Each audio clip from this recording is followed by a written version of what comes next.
seconds to see if any other stragglers come in. I know it's an early morning for everyone, especially on day 3 of PAX. You guys having a good PAX? Great. They're doing an announcement upstairs, okay. Jace has decided to join us. Who drove the furthest to get here? Are there any like crazy cross-country stories? Oh, all right. Okay. We got a Wisconsin 6-hour flight, 8-hour flight. Any international people fly in for this? Canada. Okay, that's international. Canada. I'm sorry. All right. Come on in. Welcome. All right. Just so everyone knows, I am sure people are going to be opening the door as we go. Keep seeing people come in, but let's get started. You guys were here on time. So good morning, everyone. Welcome to the 3rd day of PAX and to Building the Best Worlds in Gaming. With us, we have Mr. Chris Perkins, Principal Designer, Dungeons & Dragons.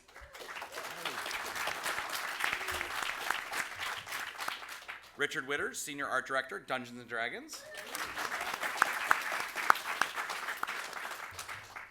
Jeremy Jarvis, photo of Senior Art Director of Magic the Gathering. Adam Lee, Game Designer, Creative Writer, Dungeons & Dragons. And Ari Levitch, Game Designer, Story Team, Magic the Gathering. I'm your host, Brian Trunk. I am the Manager of Global Brand Marketing for Magic, and I'll be driving the show for these guys today. Thank you for coming. We are going to have a question and answer panel, question and answers after the panel, so if you wouldn't mind holding your questions to the end, there will definitely be some time for that after everyone's done speaking. I think this is our first D&D Magic joint panel, isn't it? This is. We've never done this before. We have never done this before. This is new. So we're really excited to show you how both of our Magic and D&D just build really awesome worlds. So thank you for attending the first D&D Magic panel. With that, I'm going to throw you guys a question. What does building mean to you guys? So world building, the way we refer to it, is the exercise and process of literally making the decisions and realizing the themes and visualizing the places and characters of getting to an end world. For Magic, it ends up with a world guide that we then use to communicate to illustrators around the world and to writers. I don't know, do you guys have international writers? Not right now. No. At least through the country to be able to, at the end of the day, express an awesome Magic setting on whatever 500 cards and bring that to life. You guys? I think for us it's sort of D&D has a long history, so we're kind of trying to go back into that history, pull out the cool stuff, expand on it. We want to keep faithful to the history, but we also don't want it to get stale. Yeah, D&D storytelling has evolved over its long history. At one point, the creation of worlds was a major focus, and so we had numerous worlds come up in a fairly short period of time, from the Forgotten Realms and Dragonlance and Mystara and a bunch of others. Now it's more like a means to an end, a way for us to be able to tell the stories that we want to tell. Right. We run that exercise sometimes with, like, Battle for Zendikar, for example, obviously is a return to, and we get to kind of go back into the box of tools and toys and say, hey, what did we really do well last time? What could we have done a little better on? Double down on that, and what was not so sexy and could be facelifted. At the end of the day, both of us both brands are looking to create immersive experiences, right? We have to do that Magic has to do that by showing it all to you, right? Like D&D, and these guys can dig into this, like you are an active participant in the thing they build, in kind of that sense of experience design, creating the palette, and then you actually get to interact with it. Magic is denied that. What we have are lots and lots and lots of little picture boxes and That are single frames, by the way. right, single frames. names, and we want to, the challenge is on us to best utilize those disparate art boxes and card names and little snippets of flavor text to build this thing that you believe in your head to be a place you could walk through, and creatures you could see, and characters that have a believable voice, showing you those things one little snippet at a time. I think that's also, different from the previous settings. That's one thing, Magic is creating setting after setting after setting, and part of the challenge is to, we're coming back to Zendikar here. How is that different from Tarkir, which was different from Theros, and creating these believable places that have this richness behind them as well. So. Yeah, and Richard and I have both been on the Magic side and the D&D side, so we've kind of experienced both sort of constraints and pros and cons of, working on the different brands. And I know with Magic, it's definitely, very aware of what the cards are doing, and the client are the cards. At least for me, when I came over to Dungeons and Dragons, it was kind of like going into the Wild West. It was sort of this wide open space, and being sort of a recovering DM myself, like knowing that, like, oh, okay, so here we go. I can actually start to think about, the micro, like, what is it going to be like when you walk into this bar and when this tavern, and who are the people going to be there, and what kind of drinks are they going to be drinking? I mean, I thought about that a lot on Magic, but in D&D, that's actually, it's going into the stuff you're going to read, the actual product you're going to consume. Whereas in Magic, you might see it in the background on a painting, but you're not going to actually read it on a card. Yeah, just one of D&D's worlds, the Forgotten Realms. More has been written about it in product than about Middle-earth and Westeros put together. And For reals. so asking Adam to come over from Magic and jump into that and help us develop stories in that world, that's a pretty daunting challenge. And then when I mention or remind him that, oh, by the way, we've got 16 more of these worlds sitting out there. Pretty scary. It's kind of like, when you have they've had the animal that was entrapped all its life, and then they put it out into the wilds, and it's like, oh my gosh, there's so many words out here. How much do I have to know? Yeah, how much do I have to know? That's when that came over, I'm like, Chris, do I have to know everything? He's like, no. No, that's my job. That's right. When you don't know it, your job is literally to make it up. Yeah. Yes. That's kind of what Yes. this panel's about. Right. Yeah. When Adam said he was a recovering DM, I had this hilarious flash of like an intervention actually happening, but everyone was in character. So it's worth talking a little bit about the overlap. It didn't occur to me to bring that up. Adam, how long were you on Magic? I was on Magic 4 years. 4 years. Yeah. Richard was on Magic 7 or 8. 8, and we were the sole art team for R&D for 7 of those years. Yeah. From Future Sight to M15. Hold on, it's worse. It's worse. From Future Sight to M15, it was just the two of us. I commissioned every single piece of Magic art in that time period, and we produced every single world guide so far as the visuals. Now, we bring people in for the concept pushes, and we'll get into process a little bit more, but it's been a haul. And now he's graduated to be basically my equivalent for Dungeons and Dragons, and brought all of his story Bible tech with him. he brought all of his tech with him and cut off my right hand, which was Well, to be honest, replaced with. Jeremy, you gave up your right hand willingly. I did. And it's probably just as well, because who I knows did. where that right hand would be now. You're setting them up, and I can't spike them in. They give me specific criteria of things I can and can't say here, and Chris knows it. I think you get one, Jeremy. I think you get one for the panel. I'm gonna save it. Yeah. So yeah. No, yeah, and it's true. Speaking of world building stuff, there were a lot of weekends spent at my place with just Jeremy and I, just coming up with like symbols for like Kanar or Return to doing Ravnica. extra artwork. Ravnica. Or, Right. For Return to Ravnica, we were a little thin on some stuff that we needed, and Ravnica is particularly challenging. How many of you are Magic players? Okay, great. Yeah. How many of you D&D? Awesome. Great. Sweet. So Ravnica, if you're doing anything, you're doing a tinsy, right? Ravnica cares about things in tins, and so it's beyond always having to check the 5 color boxes, which we'll talk about soon. There's a sprawl with Ravnica, an urban sprawl, if you will. And over a 3-day weekend on Richard's kitchen table, we produced an additional 48 pages of content. Yeah. So, yeah. I feel lazy now by comparison. You are lazy Yeah. by comparison. It was a long weekend. It was a 3-day weekend. Yeah, and that's like one of the things that when I started working for Wizards, learning that especially with Magic, it's not only dealing with the wand world I'm working on, but dealing with multiple other worlds at the same time, world building them simultaneously.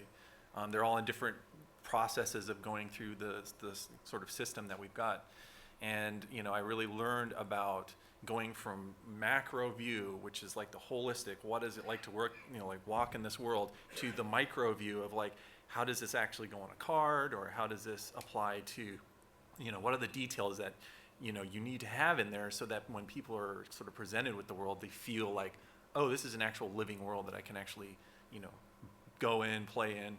We always get the people from, like playing Magic, and they're like, and D&D players as well, they're like, we want to play a game in that world. We want to live in that world as well. So, that's just been the great fun about going with both brands, and it's just been a great experience.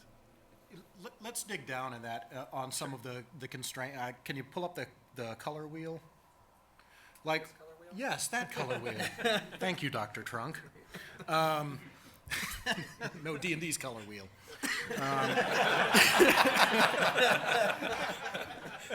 So for world building to be something that seems like such a purely white glove creative exercise, for Magic especially, it's oddly box checky, right?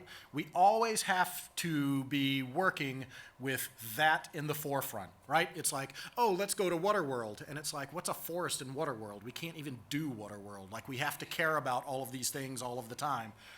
We have the creature grid. Yeah. Talk some about this, Ari. Yeah, so this is kind of an interesting thing. Joining the story team here and getting into world creation, I was under the impression it was going to be much more blue sky. I would just create that water world, right? Create the high gravity world that has no flyers or whatever. And there's a realization that there are constraints, and I think that's really the part of the job that is difficult. That at the end of the day, both D&D and Magic are games. And we have to basically set them up to be successful. Magic has the color wheel, which means that blue is probably going to have flyers, white's probably going to have flyers, and green's probably not going to have flyers. And so this is an example creature grid for when we were brainstorming Theros. What's going to show up here? And we know that there's going to be all different ranges of creatures here, and trying to figure out which ones are the best fit here, because things you don't include, or things you do include, means that there are things you're going to leave out, and trying to find the things that express the themes of the set, try to express, what is, in the sake of Theros, what is the most kind of Greek-feeling creatures we could express here, and if not innately Greek, how can we put that kind of spin on it, something that is already existent in Magic? For example, the Leonin in white, the cat folk here, okay, that's not really a Greek trope, but how do we make this into something that feels correct for Theros? Right, or conversely, we'll have some settings like Innistrad where there's a particularly problematic color. Like, what's easy to do in Innistrad? Black, right? It's everything. You know what Innistrad super doesn't care about? Green. It's really, really challenging to be like, okay, there's going to be all of these green fatties. What are they? And it's like, it's an undead. Nope. Okay, so it's a nope. Bullfrog. It's an elf. It's a nope. very large. Yeah. Nope. I don't know. Undertoad. Yes, the undertoad. Undertoad. So, but at the end of the day, if we don't have those things in the world guide, we're just screwing future us when we go to actually ask artists to make pictures for cards. Because that, 6/4 green thing is gonna be in the file. It's just gonna. We don't get to pretend like it's not. So that's. And, there are other constraints also that kind of emerge. In Magic we have the card frame. So there's word length we have to consider. Like, I can't create this order of knights, the glorious order of, the grand chivalrous, table or whatever, It won't fit on a card name. So it's even little things like that that don't kind of. When I first got here, again, it was things that I had to learn. Okay, so keep them short, and otherwise it's unusable, and it's going to end up in the world guide and just kind of not on a card. That's a funny point, and it's occurring to me that like how much Magic is a pix or it didn't happen game, of like we can hope that we can talk about these things in flavor text, but probably not on rares and mythics because there's rarely room, and you're limited not by English word count, but typically by German word count. And we localize in 11 languages, and the card has to match in so whereas it's probably almost the other way around for you guys in a lot of scenarios. We can make big words. Yeah. The bigger words. Yeah. Words or it You didn't can happen. add more pages to the book. Yeah. So do you guys have analogous kind of structures? Like we have color, we have the creature grid. Are you guys ever working backwards from like alignments or? We don't have too many meta constraints. Most of our constraints are we want to confine ourselves, say, to the Forgotten Realms for this story, and so we're bound by the tropes and expectations of that setting. Because we know that if we create a new world, we're gonna have to build a whole new audience around that world, and we're gonna have to build a product plan around that world and all that kind of stuff. But so it's really, is there a place in the Forgotten Realms for the story we want to tell? And sometimes the answer might be no. Yeah.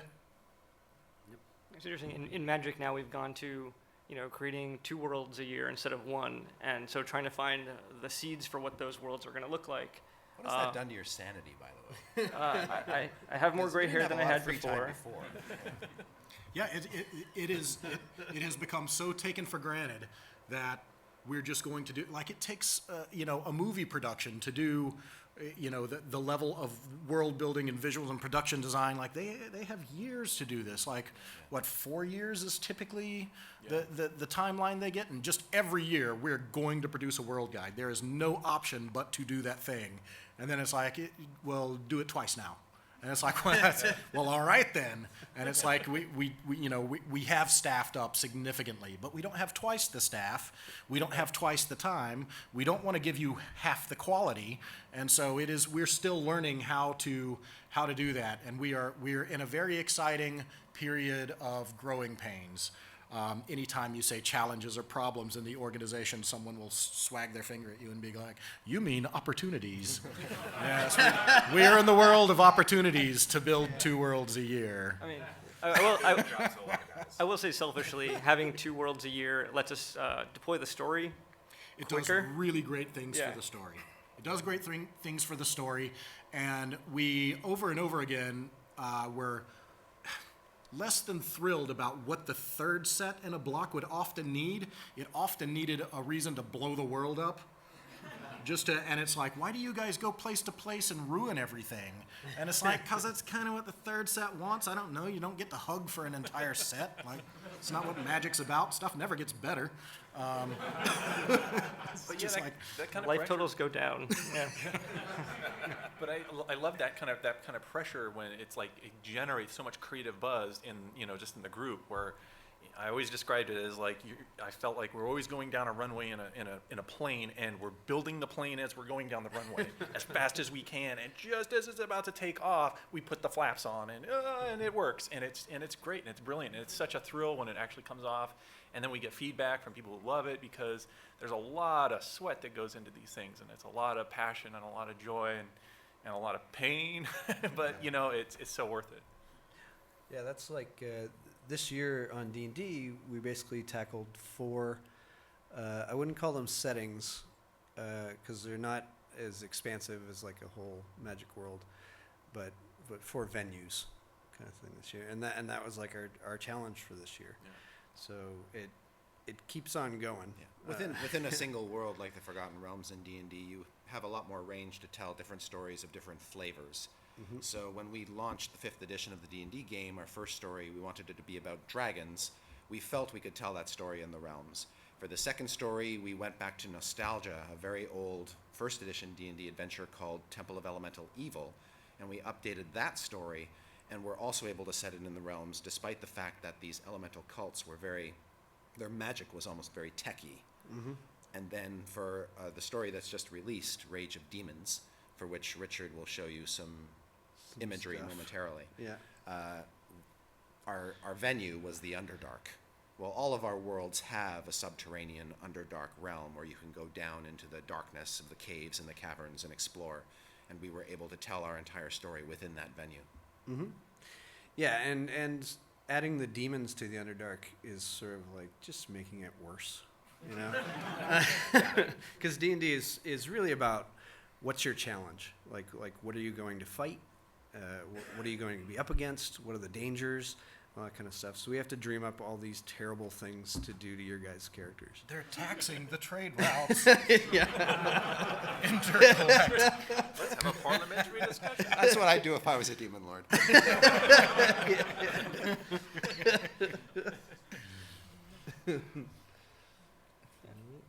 Just another note about how we approach world building. One of the things that really fascinated me coming in here was the idea that there are essentially two ways to start a world building process, at least in Magic. We have the top-down approach versus the bottom-up approach. You've probably heard Mark Rosewater talk about that a lot. Top-down approach will be something like when we showed the Theros creature grid. Just what is Magic's going to do Greek mythology, and what does that look like? And so that has kind of implications for art, for the types of characters we create, types of cards they're going to design, and all of that stems from the idea of Greek mythology.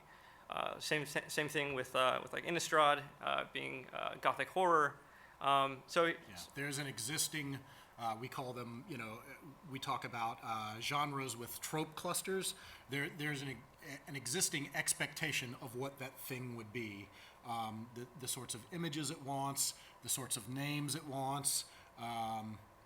These are all examples of things that in a Gothic horror setting, that claustrophobia is a great one. Like that's a tight package of name, flavor, mechanic, and visual of what you would expect here. And also, in Gothic horror world, we know that there's going to be vampires. So what does that look like here? And obviously, Vulcan Wrath Aristocrat being the most dramatic kind of example of what that is. And then with Theros, we again explored a lot of the Greek tropes here, returning from the underworld, the Cyclops, and so on. Obviously, launching of the fleet. So a lot of these things, we want to make sure that if basically doing top-down approaches, if these things weren't included in this type of set, there was some sort of miss, right? Like, what are the things you immediately think about when you think about Gothic horror or Greek mythology and whatnot? On the flip side, you have bottom-up design, and that's when designers come over and they say, we want to do a set that is about lands matter, right? Oh, awesome, lands. Yeah, that sounds exciting. Right? And so then it's up to the creative team to find what are the hooks there? What does that mean if lands matter? And so, Which that is Zendikar. Zendikar started with Rosewater saying, I want to do a set that's land matters. I want people to feel good and rewarded for doing things they're going to do naturally. Everyone has to play lands if you're playing Magic. I want to find ways to really play into rewarding anticipated behaviors. Land matters. And we were like, oh, God, well, that's terrible. So, and we eventually got to Adventure World, right? No, the man is crazy because of blah and reasons, and you just have to build around it and take it and run with it. But yeah. Alright, make that sound nicer. The original parameters. For It was an opportunity. The original parameters for Zendikar, though, I remember we were starting to concept it, and it was sort of like, it's Adventure World, and it's Indiana Jones, but not Indiana Jones, right? And it's dangerous, because Magic Worlds aren't dangerous. So, but more dangerous, and just all these sort of vague things. And myself and the concept artist sort of went back in the room and were like, I guess we have to come up with some stuff. Zendikar was really hard, and Shards of Alara was really hard. Yeah. Esper was particularly challenging for a lot of those reasons. Like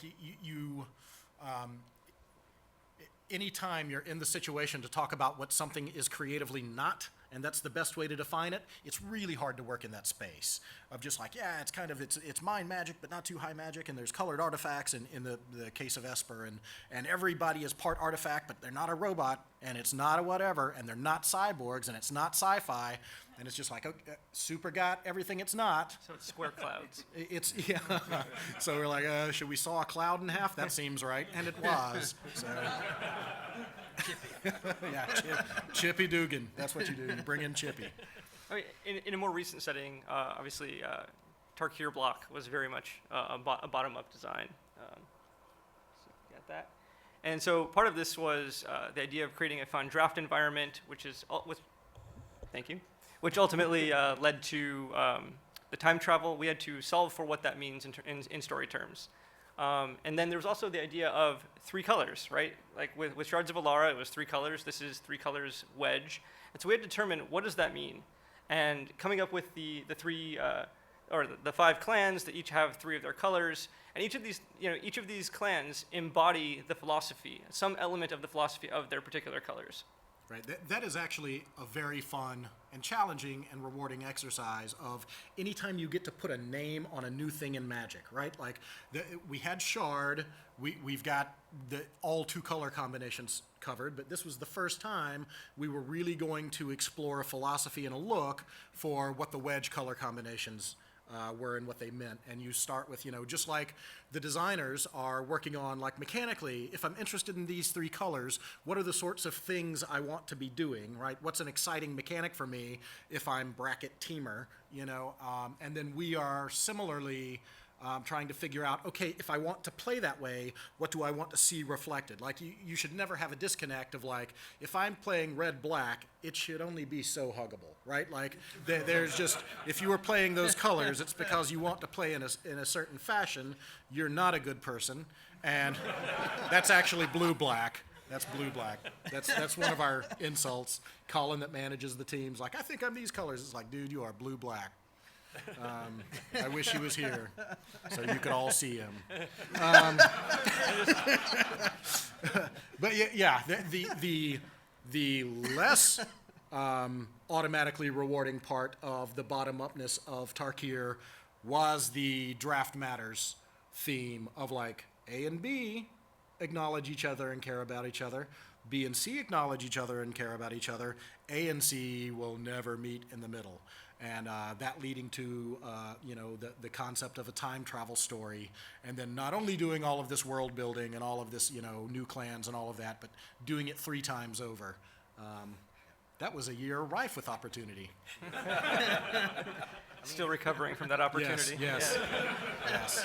That opportunity did not buy us dinner first. I remember.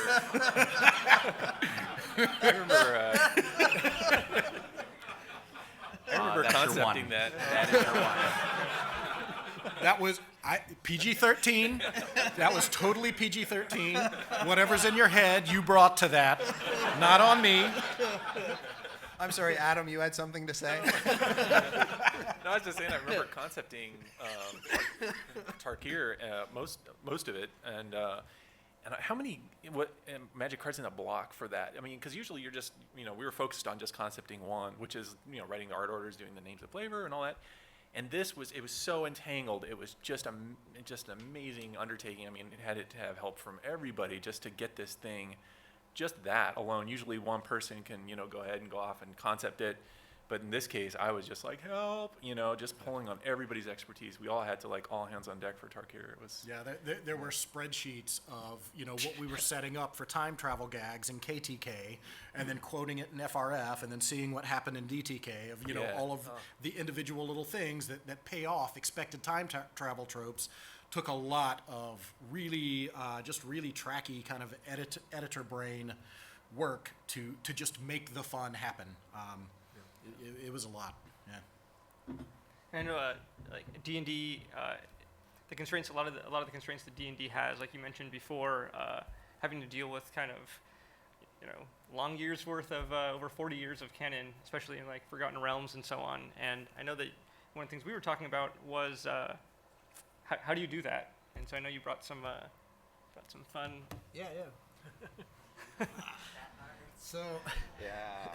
so this was the first version of Demogorgon that I had ever seen when I was a kid. Me too. I think it's AD&D Monster Manual 1. And like I was saying, we don't have the color wheel or the creature grid constraints in D&D, but we do have constraints that we don't want to ruin anybody's history that they've had with the game. We don't want to ruin your past, kind of thing. Yeah, I always compare it to like the remake of Battlestar Galactica, which I thought was really awesome, where they took something that you remember from when you were a kid, but they sort of updated it a bit, but they didn't mess with anything super important. They kept the right cadence on it. So over the years, we've had iterations of this guy.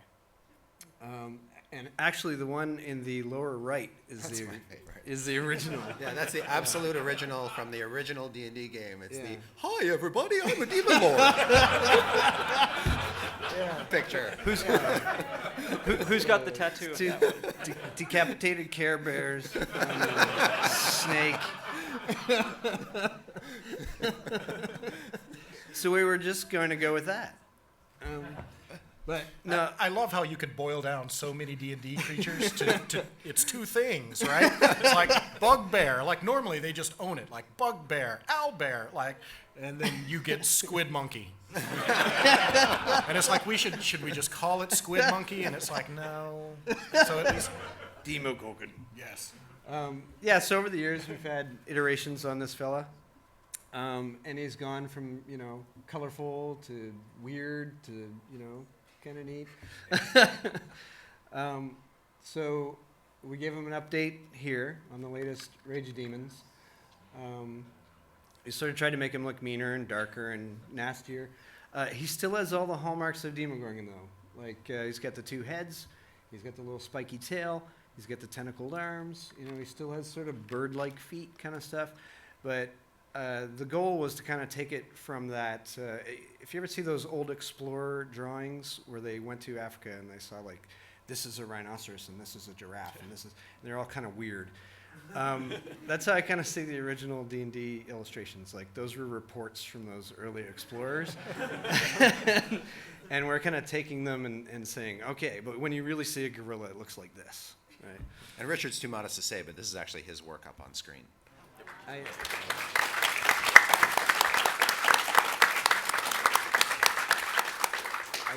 I traced it.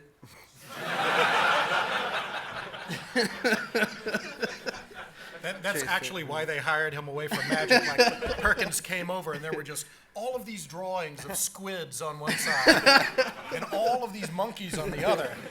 And they're like, oh my God, there's a real opportunity here. There's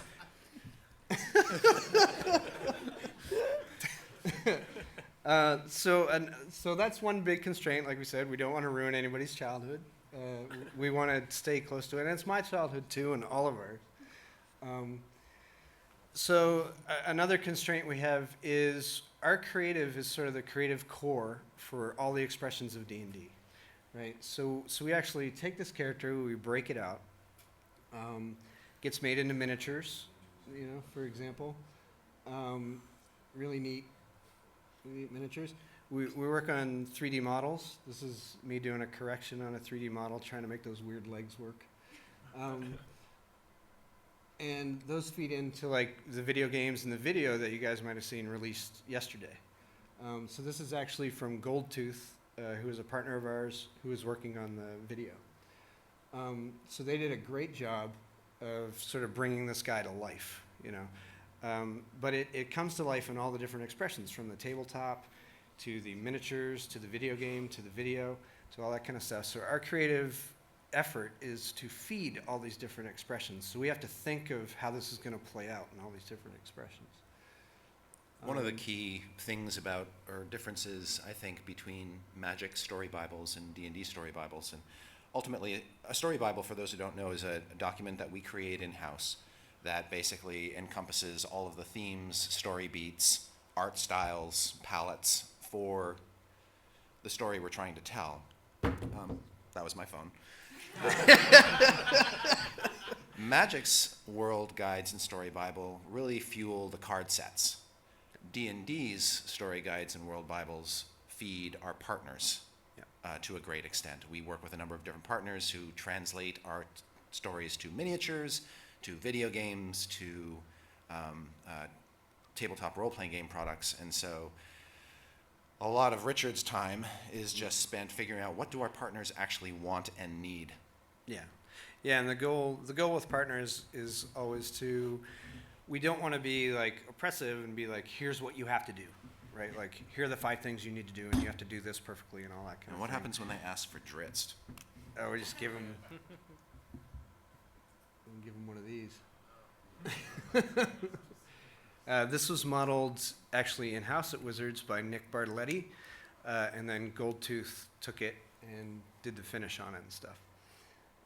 But Nick did an awesome job of building this model. It's incredible. But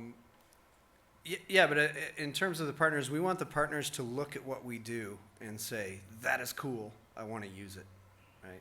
Which is much easier than having partners, saying like, here's what you have to do, follow the line. If they're just grabbing it and going like, I love this, can't wait to use it, then it just sort of iterates normally.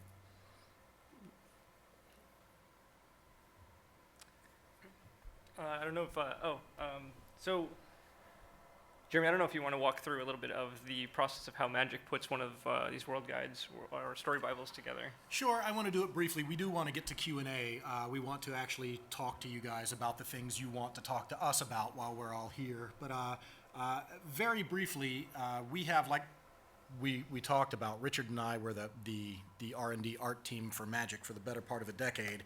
But the way we would shore up our resources for building a world guide is to hand select and bring in, it used to be 3 guys, then 4 guys, now 5 people for 3 weeks, and have this big creative explosion. The writers give us enough pre-world building that we know that the things we're doing, that grid you saw was part of it.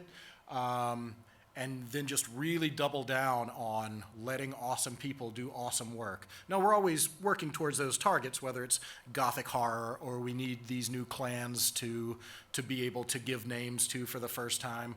And then after those 3 weeks, we'll have a cool down period. We're bringing people back in now on the back end to kind of tighten stuff up. It used to be that after they would leave, I would just basically go over to Richard and complain one thing at a time. Like, I hate the hat. I hate those shoes. I hate these shoes. It was always the hats and shoes. That sword's too long. That sword's not long enough. And he would just be taking notes. And then for months, we would have time to edit all of those things and to continue to solve problems. Now we really are trying to find new ways to kind of bring a hard stop so that we can start the next thing. This is awesome Steve Prescott work from Theros, the Setessans, like just getting to that idea of it's Greek, but it needs to feel Amazonian, and like taking this woven leather and making the armor out of that. Like all of these ideas are what come out of. We don't just pre-write all of that stuff. We'll pre-write some of it, but then you let the illustrator really bring their brains to the problems being outlined. Like ahead of that, there's a concept push document, and the writers will get together and try to figure out what are the themes of each of these groups of people that live here, and the artists get to interpret a lot of that. Yep. We get to geek out over the stuff that they create. So, and on D&D, when I sort of moved over to D&D, we brought some of that process over to D&D, especially the idea of the concept push, bringing in artists, giving ourselves like a bit of time to just walk around in the world and make stuff up. And it sort of follows this thing where like it's a 3-week process where we have artists in, and the first week is really fun and you're just making stuff up. And the second week you start tackling specific problems, and the third week is like the grind to the end, where it's like no one was able to visually solve this yet, and we have the best artists in the world here, right? So now we have to try to figure out what this is going to be. And then as far as the editing after, I remember, I think in 20 minutes you gave me 75 edits. Yeah. Or something. It was like 4, 5, 6 edits That per was minute. cons, yeah. We were at his place, and I'm like, oh, there's just a few things. Let's just walk through clan by clan. And so he's taking notes on his phone, and he's like, you don't realize this, but that's 75 things. And I was like, you're right, I don't. And also, I don't like that hat. 76. Yeah, over in, when doing the pre-writing, like Ari was talking about in Magic, the nice thing was that there is a creature grid, there are cards, there is a structure, it's nice to actually cling on to. So, but when you go over to D&D, there is sort of this open world, and it's like, well, the partners might be making any number of things from this area. What do you put in this story guide? And, my first sort of go at it was like, all right, I'm just going to put all this stuff from the Underdark and Rage of Demons. It's going to be awesome. We're going to put all these things in. And then I almost killed Richard because he's like, oh, all this stuff has to be visualized. All this stuff has to be illustrated. So that was like my first learning experience was like, well, there are no constraints. There are few constraints, less constraints over in D&D.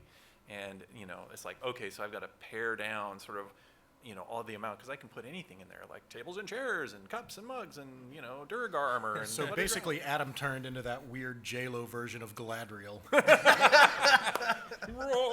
Yeah. Yeah, and Richard's just like over there, and I'm like, where's Richard? Oh my gosh, I'm almost killing him. Okay, so, but yeah. So it's knowing when to edit. That was awesome. Can we have a round of applause for them?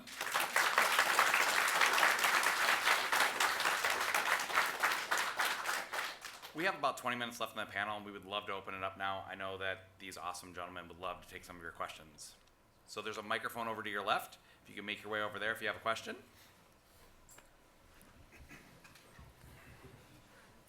There'll be plenty of time, yes. No need to run. Yep. Jace? Please. He told me to wait. Yep.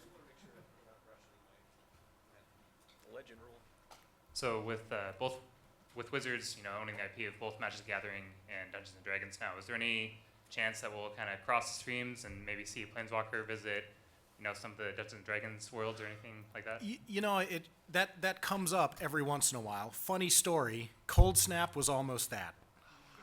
Cold Snap was almost D&D Magic. There are definitely people who are like, Star Trek and Star Wars together, that would be awesome. I'm not one of those people. I enjoy both. I want them to have the beholder. I don't want it on a Magic card. Like, it's theirs. I want them to own it. It's part of what defines their entire IP. And also, I don't want them messing up my stuff. So we do talk about it from time to time. And personally, I'm happy to see people do their homebrew Innistrad campaign and those things and really just apply their passions and own that kind of between the farms So you have area nothing themselves. against Batman Dritz fanfic. You just don't want to have to be working on it. Yes. I can't say any of the things. Oh, I'm on your side with this one, Jeremy. When people ask me whether or not we'll ever see a Magic Monster Manual, I just about have a stroke. It's far too intimidating a project for me to begin with, and I think that the two things, they stand better side by side than intermingled. Thank you. Has anybody here done a homebrew with a Magic setting for D&D, just out of curiosity? Which one? I mixed Ravnica like that idea. Yep. Shard, the City of Towers. Oh, cool. Yeah. That is very cool. Together, we did a six episode kind of campaign. Spectacular. Great, great. Oh, man. I like to think like D&D is flexible enough that you can actually just take all the great artwork, the great ideas from Ravnica, and just translate it. There's not a huge leap to do that. Yeah, I mean, Richard, Doug, and I one day when we took it and played Innistrad, Yeah. but we added other like guns and stuff. And Yeah. But yeah, Had to it have was like guns. we're just like, oh, we love this. We're building it, and Doug's just like, hey, let's just go play this. We're like, yeah. James Wyatt actually runs a Zendikar D&D campaign Oh, in sweet. the office. Yeah. Let's go over here. Hi, I'm Nate, and I noticed similarities between Magic and D&D on a few levels. Ravnica and Sigil from Planescape that's one that always struck me. Do you ever is cross-pollinating? Does that ever happen intentionally? Does it bleed over unintentionally? How does that end up happening? I think a lot of it comes from working with similar tropes, Yeah. as opposed to Yeah, actively. if you look at Innistrad and Ravenloft, right, there are some similarities there, just because both brands wanted to answer the same question of what is Gothic horror for brand name. So So I mean, if there are similarities that show up, I mean, I think to a degree it means we're doing it correctly. That we're, what does a city world look like in D&D versus Magic? And if you notice kind of similarities there, it's probably a good thing that we're hitting those tropes correctly. thanks. Thank you. Hello, I'm Rob, and for the homebrew, which we were discussing before, if we're trying to make a world at home, the question is the scope. I know you guys have been working with stuff that's already been established, but you're always making something new. There's always some new secret to find, some new treasure to discover. So at home, when you're trying to do this and you're trying to make something new, it gets a little intimidating, a lot intimidating. Yeah. So I'm trying to figure out where to focus at. Start small, work my way out, start with the big, and then then maximize as much as I can around. It's just Yeah, if you're suggestions. talking, if you're talking like old DM, wisdom or whatever Right. kind of thing, I definitely think you want to start small, Right. and build your way out. And especially if for D&D, you have players are invested in it. You want them to help build part of your world as well. Absolutely. And the other thing is don't drive. I had an old long running campaign for a long time, and the first time I brought a different group into that campaign, I was just driving old NPCs into their faces too much. And it's sort of like they take over the plot, but you have to always remember that the characters are the heroes, Right. kind of thing. Yeah. Yeah, I tend to think of my campaign building almost like I'm making a movie. And when you're making a movie, you don't build sets you don't need. Yeah. You wait. If there's a sequel and you're lucky, then you can build that other set. But I only think of building the things I know I'm going to use. That's the only way to keep my sanity. Which you haven't. That would have been the way to keep us in. I think another thing too is focus on a theme, like a theme for your world, and a lot of times that can inspire you to like where you're going to go with it and what kind of sets you're going to build. Like an adventure path. Sure, Yeah. sure, yeah. All That can really help you if you're like going into option paralysis where you're there's too much. It's You like have no okay, idea. yeah, well I get you. Yeah. Thank you very much. Thanks, man. First of all, I would like to thank you all. I spent most of my childhood in the Forgotten Realms or reading guidebooks, and was introduced to Magic much more recently, but started in Theros while pursuing a degree in classics. So I'm playing forever now. My question was more for the Magic developers, but it actually does apply to both. When you get to a world that you're working on, how do you decide what iconic characters to pull in? Like, does someone say, Elspeth is going here, you guys figure out what to do with her. Or you're like, Theros, she would fit here, we should do that. And same for the D&D side, like you did Underdark, you put Drizzt there, obviously. But how do you decide when to use those iconic characters and when you need to shift gears towards someone new? So for us, it's some of it's premeditated, just because it is the correctest thing to do, and sometimes it's just like an opportunity presents itself. Like we had Soren, we wanted to do a Gothic horror world, and it's like, is he from here? And it's like, it's pretty wrong if he's not. So I guess all vampires have black scleras here. I'm like, yep, one box checked, Whereas with Elspeth, we knew that at the time we were really investing in the idea of branded play and kind of creating a pathing for players between experiences that was a play experience above and beyond the actual contents of the sets, and that idea of actually building out a hero's path. And it's like, who is like, maybe Gideon was a more obvious choice, but we just really were in love with the idea of that being Elspeth's, her being the face on that idea. I mean, Elspeth's story follows a lot of the Greek themes anyway. I mean, even though Gideon is from Theros, Elspeth matches the story of that particular block. Right. And every once in a while, there are examples of characters created specifically to embody the themes of a place or the themes of the story. But it's constantly a balancing act. Like, we have around 30-ish viable, alive planeswalkers right now. And so we've got a pretty big palette to work from, and then it's always that, like, okay, do we have someone that people are already invested in and either know and like or know and hate, or do we need to build a new person to do this thing? Are there holes in the roster of, we don't have like right now, we don't have an Iceman analog, right? We don't have the, like, so I guess that's a sound the card makes. D&D is very strange because it's based on the TRPG, and in the TRPG, the characters are whoever the players bring. So D&D has a long history of having very memorable villains, but very few characters except those that have come out through our novels. So we're trained to think of the story and the conflict first, and then now coming up with characters, either inventing them if they don't exist or pulling them in if they do, that will naturally fit into that conflict. So we knew with Rage of Demons, the first thing we knew about Rage of Demons was it was going to be an Underdark story. We didn't even know there were going to be demons in it at that time. It was just going to be an Underdark story. It was just called Rage. Yeah. That's where we were at.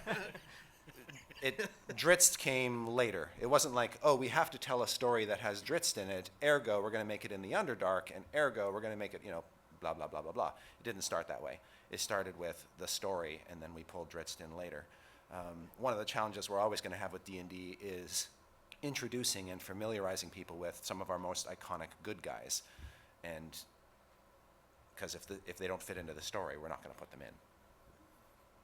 Thank you, and I hope Nahiri's one of those living planeswalkers. Hello, this question's for the D&D folks. Since I started GMing back in 3.5, I've had a lot of trouble finding materials for Spelljammer, and I've really wanted to run a campaign. Do you think we might see some support for Spelljammer in the future? He's the one. He's the one guy. Having run a Internally, we have believed you to exist for years. There's a few people in my group who would like to play Spelljammer again. This is one of the 7 signs. I ran a Spelljammer campaign for 5 years. That's not me bragging. That's me kind of feeling sorry for myself. We with D&D, and this is something actually we have in common. D&D and Magic are both multiversal settings, i.e., our characters can cross over between our various worlds because they all exist in the same continuum. Spelljammer is, with 5th edition, an acknowledged part of the D&D multiverse and continuum. We were talking about Mind Flayers at the office last week, and the fact that we acknowledge in the canon that Mind Flayers exist on all of D&D's worlds because they come from another world in spaceships. And those spaceships are basically spelljamming vessels that they use. We've basically settled on that, and so we're basically saying in 5th edition, yeah, Spelljammer exists. Now, will we release a Spelljammer campaign setting? I don't know, and I can't talk about future plans. All I can say is that you will probably see Spelljammer's influence back in the game in some fashion, in some venue, in the not-too-distant future. So there's hope. Cool. One other quick question. Who would win in a fight? Bahamut the Platinum Dragon or Nicol Bolas? Bolus would be too smart to engage in that fight. So would Bahamut. Wouldn't. All Leave right. each other alone. But if. As long as no one likes an answer we give, we've done our job. Can I also point out that we get to have arguments about mind flayers at work? And I just want to acknowledge that for a moment. Yes. That's something we get to do. All right. So this is a Magic question. So Tarkir, Khans was very well liked, and I think in the world building you really hit it out of the park, so to speak. Is it a little sad that you then kind of had to ruin that world and leave us with an alternate present where there's mean dragons taking everything over? So- Like, do you kind of regret that one being the really big success and not dragons? Well, so no. That's a very good question, and I appreciate the opportunity to answer it.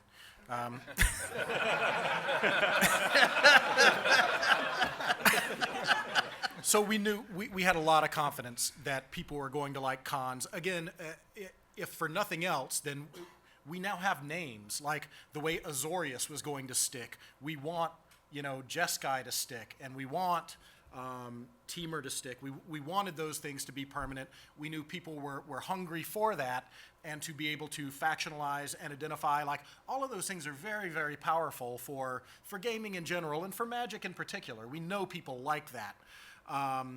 And so, the novelty that cons was going to own, we knew was going to be powerful. I do like what we did with dragons. I like the dragons themselves, like just the playing in the space of like creating entirely new and resonant dragon lineages that, none of them are dragons you have seen before, and having to do that 5 up, and I think we did a good job with it. We did seed into the world building that, like, Narset has found some scrolls. She's read some stuff about the past and about these clan names that maybe, we've seeded the opportunity that maybe there's a way to have our cake and eat it too, at some point in the future. Thank you. Yeah. So when you're doing world building, either for your home games or professionally, a lot of times people will take real world examples and sort of build off of that. Do you guys have any thoughts about how you avoid just sort of recapitulating the history of the Middle East and just like taking wholesale giant chunks of history, and you're not really doing much fantasy with that? I do that all the time.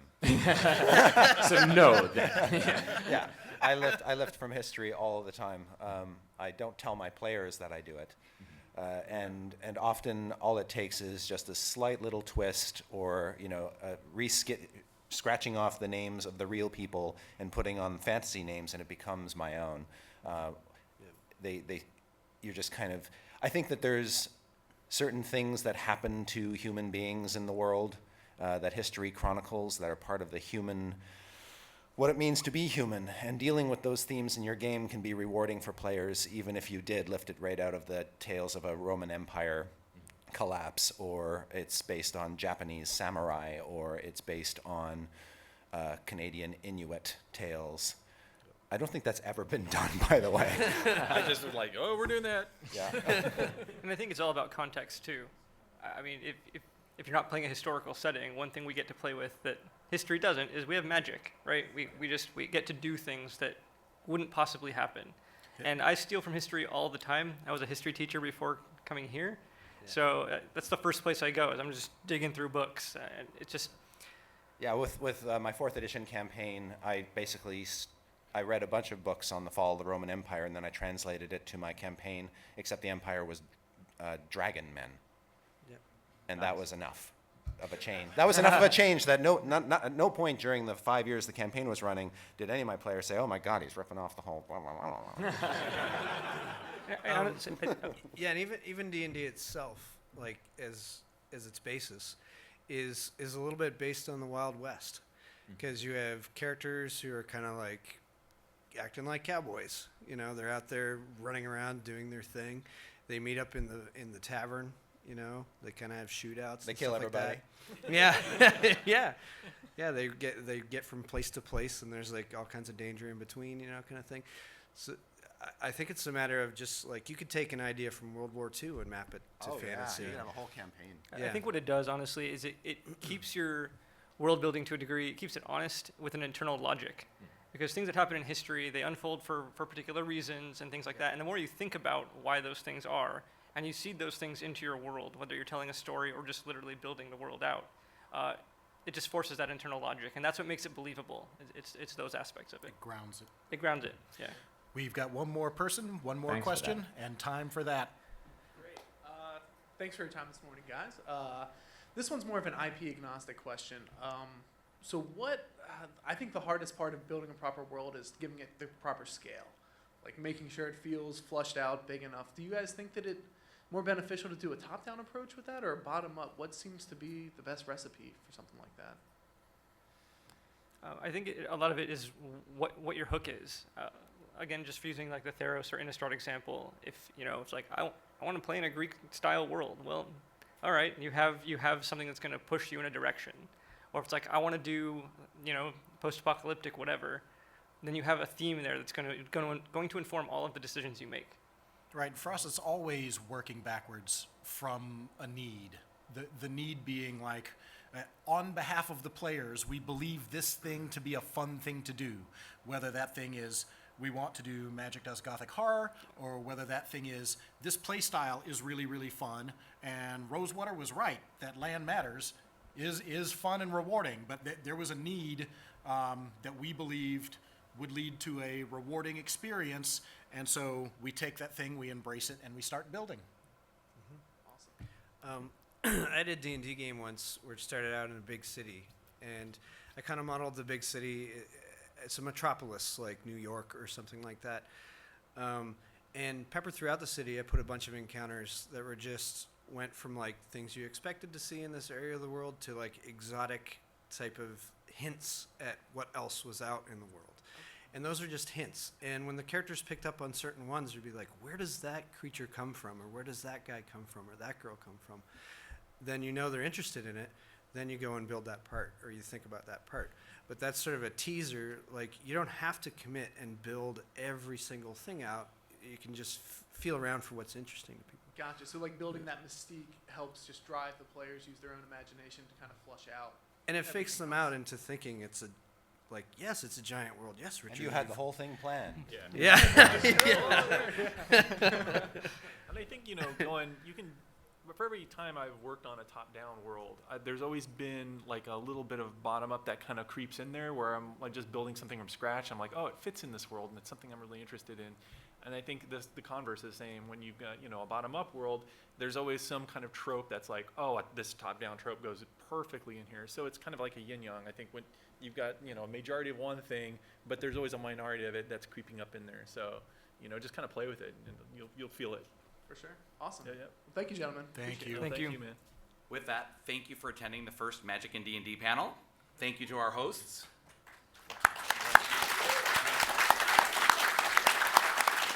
But most importantly, thank you to you guys for playing our games. We really appreciate you showing up today. Seriously, so thank you very much. Thank you. Thank you for your time. Thanks a lot.